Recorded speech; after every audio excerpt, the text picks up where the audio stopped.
talk about being with God. Then they brought to him one possessed with a devil, blind and dumb, and he healed him.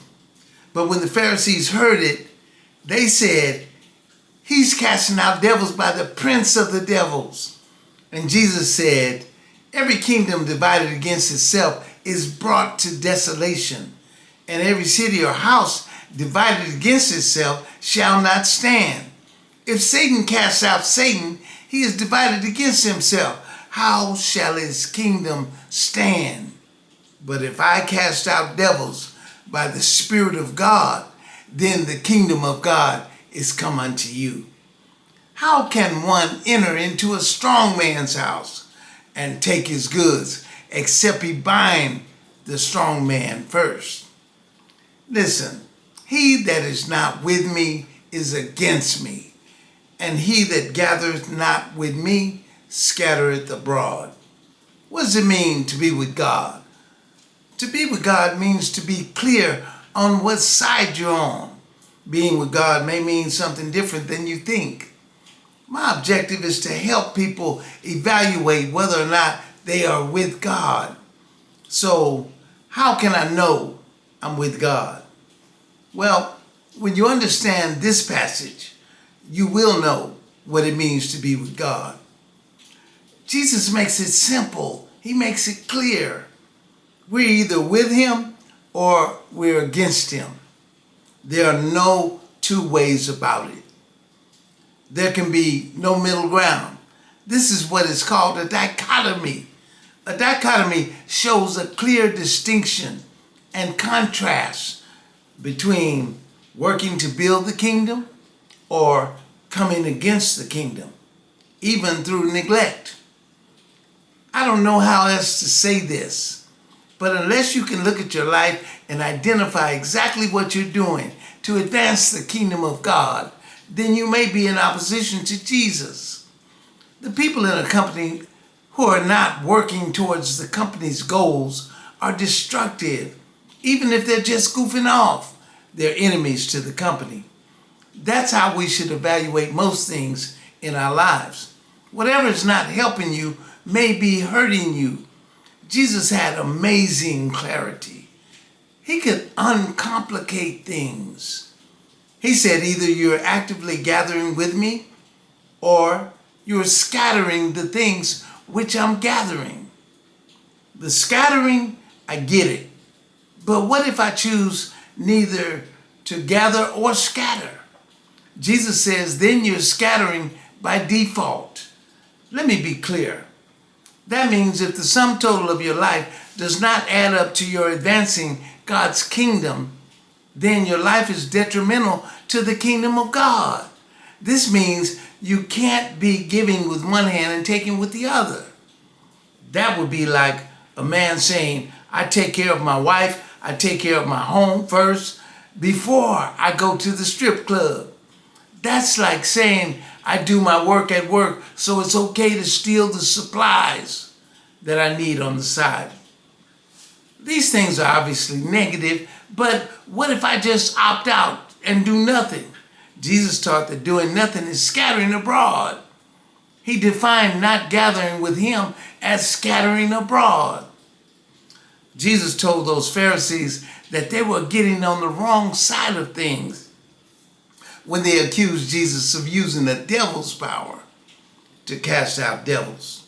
Jesus told them that's not how things work, because that would be Satan casting out Satan. He explained that no kingdom or house divided against itself would stand. Jesus was telling them that they must stand fully on one side or the other. That's because there are only two sides. Jesus was saying that there is God's side and there's Satan's side. They were suggesting that Jesus was using Satan's power to cast out Satan. Jesus was saying, wait a minute, that makes no sense. You better consider what side you're on. Here's the point.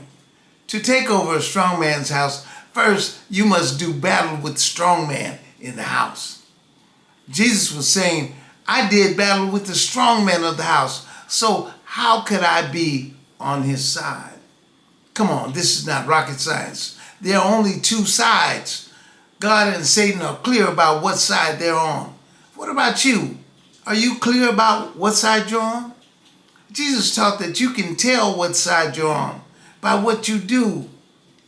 If you're casting out devils, you're clearly on God's side. But if you're criticizing the one who's casting out the devils, you might be on the devil's side. People who go around fighting the church must not be on God's side. Yes, there are a lot of problems with the organized church. But Jesus said, I will build my church. In the Bible, whenever it talks about the church, it's referring to the organized church. Most times. The church at Philippi, the church at Antioch, the church at Corinth, all of these churches were not perfect. They all had problems. As a minister, I speak to many of the problems in the church, but I still believe in churches. Why? Because there's no other institution that belongs to God. Remember, Jesus said, I will build my church. It's still his church. I don't understand all of the problems with the church, but I believe there is a church for everyone. The people who are walking around, not going to church, talking about I'm spiritual, but I'm not a part of organized religion, they're deceived. They're not under any authority, and they're not part of any church. And they've become their own authority. The truth is, they just don't want to give. Plain and simple. Let's keep it 100.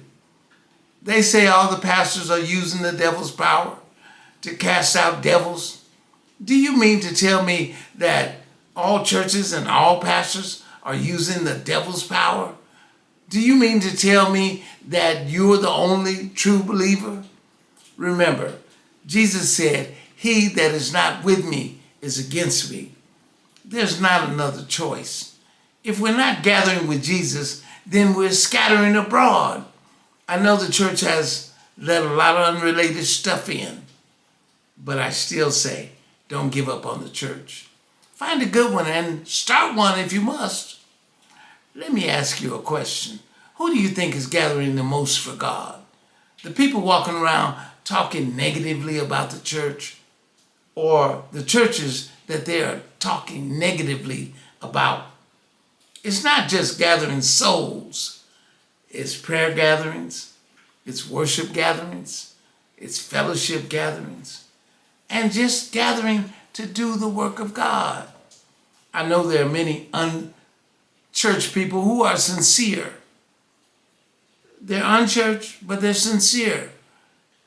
And with all the negative things going on, they don't feel safe in some churches. But we better thank God for churches, because in some places around the world, there are no churches. Also, I'd like to say there are good churches who serve God well. The church in America has gone through some dark times. But guess what? I see the church coming back stronger than ever before. We can improve and help Jesus to build the church, but we have to do it from the inside. We can't do it from the parking lot. We can't do it from the outside. Let's do our part to make the church strong. Let's reevaluate what it means to gather with Jesus. Let us be clear on what it means to be on God's side. If this message has helped you, please share it with someone. And remember, it's a sin when you don't win.